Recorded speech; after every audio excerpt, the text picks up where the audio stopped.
शतधौत घृत हा म्हणजे काय? तर आयुर्वेदानुसार ह्याला 100 वेळा मंथन करून शुद्ध गाईच्या तुपापासून बनवलेलं असं हे औषधी अमृत आहे.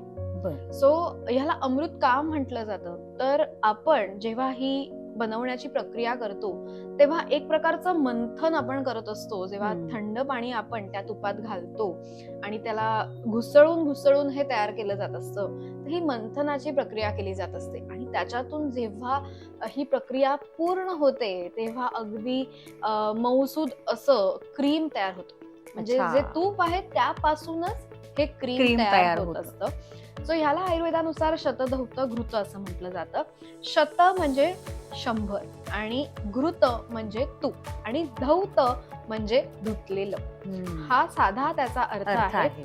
आणि आयुर्वेदानुसार ह्याचा वापर आपण अनेक प्रकारच्या स्किन डिसीजेस मध्ये सुद्धा करतो.